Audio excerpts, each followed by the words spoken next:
So you want to start creating videos, but you don't want to show your face on camera. While there are many benefits to appearing on camera in your videos, it's definitely not a requirement to start to build an audience. In fact, one of my most watched videos at this point in time is a screen record where I don't appear on camera at all. Maybe you don't feel like you have a suitable set to film yourself, or you'd just like to streamline your video production process. These ideas could help you share your knowledge and experience with the people who need to hear it. These techniques could also be used in conjunction with a talking piece to camera as well to add more interest and keep viewers engaged. You could even use a combination of all of these things to help you tell the story. Whatever you choose, the best way to get better at making videos is to just make videos. So I'm going to share 5 ways you can create videos without showing your face. Just like the video I mentioned before, you can create a whole range of videos by using screen recording and voiceover. These are great for tech tutorials or reviews, how-tos on different software applications, or video game walkthroughs. I use QuickTime to record my screen. It's free and you can download it for Mac and Windows. You use the screen record function here to record either the entire screen or just a section of it. You can record audio at the same time by enabling a microphone, and when you've finished the recording, you can export it into the format you'd like to work with. Sometimes you'll see videos where the creator is recording their screen and also has a camera on them that appears as a little pop-up in the corner so you can see their expressions and reactions. People love to see the real person behind the video. So if you're up for the challenge, I encourage you to step outside your comfort zone and try this in your screen records. You could also make videos by recording your phone screen. This is a great technique for social media tutorials or app reviews and walkthroughs. I have a full video here about how you can record the screen of your iPhone. The second option is recording yourself showing a process. For example, top-down art tutorials, cooking tutorials, or anything that involves your hands. We generally call this footage B-roll. A-roll is this kind of talking head footage, and B-roll is used to add more interest or further demonstrate what we're talking about. But there's no reason you can't create an entire video just with B-roll. You could either record your demonstration while in real time explaining what you're doing, or record all the B-roll and record a voiceover later. The first option will probably save you time, but the second option will give you more flexibility in the edit. For example, if you plan to speed up some parts of the footage. To make these kinds of videos even more interesting, you could film some cutaway shots from different angles while you explain specific details. But sometimes this is easier if you have someone to help you reposition the camera. Animation videos are a great way to deliver educational content in an engaging way, and you don't need to learn software like After Effects anymore to create great animated videos. Software like Doodly and Animaker are 2 powerful and quite affordable options for creating your own animated videos. Both of these options allow you to create entire videos within their software and have thousands of templates, stock footage, characters, text, graphic styles, music tracks, and so many more options to choose from. You can upload your own voiceover into the software and create from there.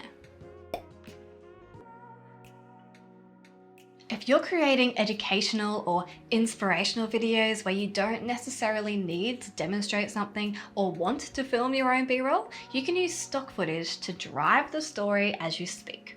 Because stock B-roll will be more generic than footage you record yourself, you can use it as more symbolic or metaphoric of the words you're saying. B-roll is great for inspirational videos because you can use footage that's quite grand and cinematic and accompanied by the right music.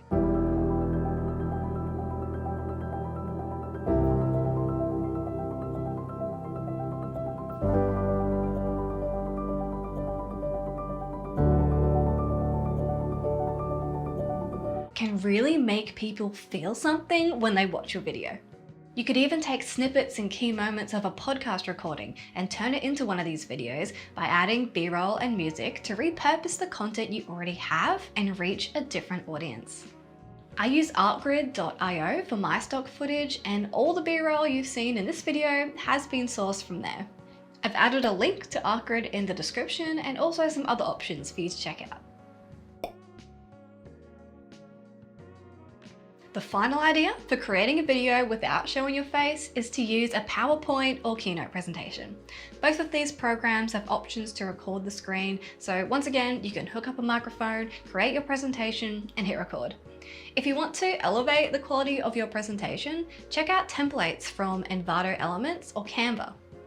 Some of these templates even have animated effects and can be personalized much more than the standard ones available in Keynote or PowerPoint. So you can create an engaging and polished video without having to learn any specialized technical skills. This style is great for educational videos where you're sharing a lot of information and can give your viewer a visual for the key points as you go along. For some of these video styles, you'll still need some extra equipment and editing software. Here are a few tools that I highly recommend. A microphone I love and use for voiceovers and podcasting is the Blue Yeti USB microphone. It records great sound. You just plug it in, select the input, and you're ready to go. There's a link for you to check it out in the description below.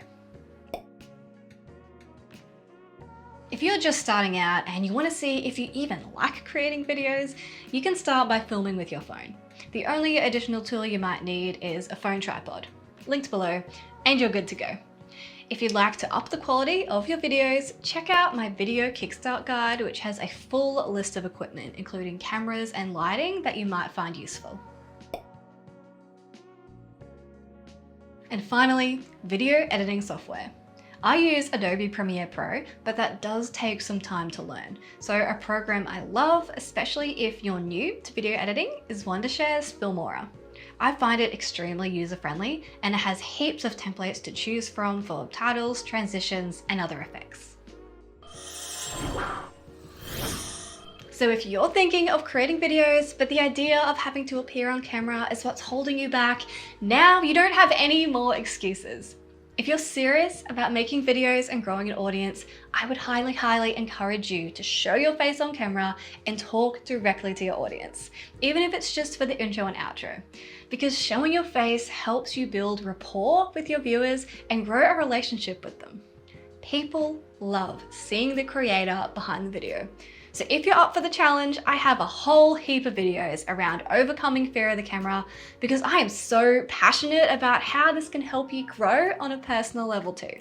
I've pinned a comment below with links to these videos if you'd like to check them out.